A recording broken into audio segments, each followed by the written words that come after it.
It's over. Revice is done and now another log in the history books of Kamen Rider. And I'll be one to admit that I actually liked the ending. They actually stuck the landing and washed away some of the pessimism that I had last week. So there's not really a lot to unpack in the recap, but let's take a quick look and see what they did this time. After the tussle of Iki and Vice, Iki quickly realizes what Vice was actually up to right away, especially since Love Cove couldn't stay hidden and Vice's suit was starting to look as worn out as Blades' suit. See, as predictable as it was, yes, Vice set up the whole thing, not just getting the supporting cast involved, but returning cast from early part of Revice also coming back. Knowing that he has to henshin, and now, for some reason, just burn out his memories of Vice by jumping through Vice stamps, they let the Forget-a-thon begin. Knocking Vice out of ultimate form, they start running through their assortment of Vice stamp. Wait, did he just put a Vice stamp over a Vice stamp? He did. I didn't even know that was a thing. They go through remixes as well as finally playing off the obvious fart jokes of the transformations. Running through all of Iki's memories with Vice until he can't stay physical much more. The last few memories being the one of the contract and the memories that were just made. Forgetting it will undo the whole thing, but in the process, Vice will go back to resting inside of Iki. However, Iki promises not to forget about Vice and will try to remember him in the future. As the last memories fades, it all starts coming back to him. A few months pass by and the Igarashis are hard at work making the Happy Spa ready for its grand reopening because... when did it shut down? A Vice-looking rubber ducky guards the spa, though Iki isn't really feeling the look of it, since no one has bothered telling Iki about Vice in this whole future that he was trying to remember. In the aftermath of Phoenix's demise, Daiji, along with a staff of 3, decide to rebuild and rebrand the organization as Bluebird, because the opposite of a red firebird is a blue water bird. Sakura studies, but it's main character Hikaru who shows up to steal the show.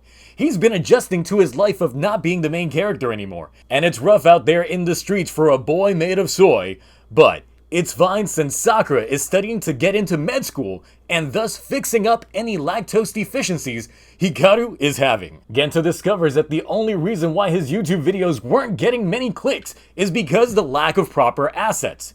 And here comes Mama Yukimi as the new star of his channel. George reminds us that Ortega is still a thing, but Hiromi reminds him that he's gotta talk to Tombstone Daddy. Iki goes back to practicing soccer and shows that he's still got skill. Though, when a kick gets the better of his balls, it runs right into where the budget for the last few episodes has gone. A cameo appearance of pro soccer player Kazuyoshi Miura, who's the guy that's been on Iki's poster since the beginning. He questions Iki, though Iki feels that he's too old to go pro now. Kazu encourages Iki that there's no such thing as being too early or too late, and his best days are still ahead of him. As the credits roll over family dinner, it's revealed that Vice still lives on inside of Iki, as he spontaneously brings out Vice's mannerisms. Now it's passing of the torch time with Iki finding the loot box for the Desire Grand Prix on his bike, though that quickly gets snatched up by a man named Ace, revealing that the content of the box was the Revice driver buckle. As such, it turns out that the final stamp wasn't a new form, but the friends we made along the way. Rating time. As mentioned previously, this episode actually stuck the landing, and I enjoyed it even with some of the nitpicks that I have. I did get feels, and I actually felt something for Vice. It's just a shame that we never got to see what's under that face mask. So, here you go! Alright, with that out the way, I am giving this episode the Agito A! Revice as a whole has been a series with some highs and some lows, and when the highs hit, they hit.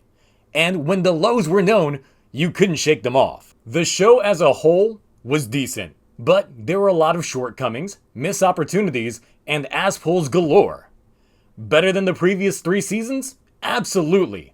Here's hoping that Geats continues the upward trajectory of the franchise.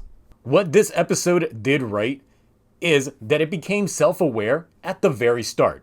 Thus, it hit the emotional sting of Iki knowing what Vice was doing, and he unbegrudgingly chose to play along. And they really have fun going at it. It was a battle with stakes, but it was done very tastefully. Like, you could feel the friendship. Did I expect Vice to disappear? I didn't, especially with the winter movie coming up. But that also means that the story of Vice and Iki is not over yet. And whoever called it out in the comments last week, you're probably on the money, as we could have another AG Unk situation that will play out over the course of the next few years. Or get resolved in the winter movie. What I did find odd is that the family doesn't outright try to tell Iki about Vice post-memory loss, but instead try to sprinkle in clues that will hopefully be the trigger. Remember Hana going to turn herself in for her crimes? Well, I guess Juga beat the sins right out of her because her and Tamaki get a free pass here, going off to work on Bluebird Base. Though it's there that we get a little bit of a seed plant that Ortega could return and get a proper arc, maybe in a V cinema. I'd watch that instantly. I would go into detail about everything regarding this show, but that will be a discussion for another day. When? Wednesday. That's when I'll have a live discussion here on YouTube that hopefully you all can interact and chime in with your 2 cents, as well as overall opinions on the show as a whole, the dynamics, and why Hikaru is definitely the main character. Here you go, Poppy. Thank you. I guess this is going back on the shelf. Honestly, I'm sad to see Revice go, and we're actually 1 month short of my YouTube anniversary. When I restarted this channel expecting no one to watch, to be sitting here right now at 1.2k, it's not even been a year. What started out as just some guy who's been watching Toku shows for decades, wanting to give that old school flavor of content creation with honest titles and thumbnails, and when you click the videos, you get a little bit of extra. I can't begin to give you all enough thanks for watching along and joining in week after week.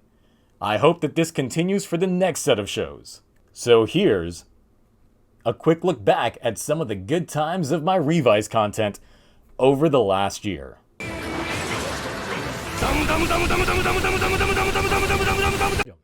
We've attached a photo of the lucky individual. You are the father! You calling me! You calling me! Leave me halfway! Have I just lost my touch? Hello there.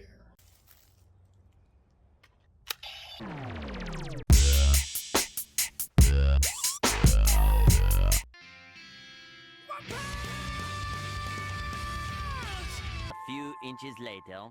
I like my boys soy, and you're not even damn. And it just becomes a giant fuck you Daiji fuckfest. Get fucked, Daiji! Act now and we'll throw in the new exclusive from Phoenix Records. Director Akaishi, Juicy Gifusi, with the tracks such as Damp Hands. Until then, and the V Cinema regarding the dual L crown holding kings, that's it for me, and I will catch you all at the start of the next game. Bye.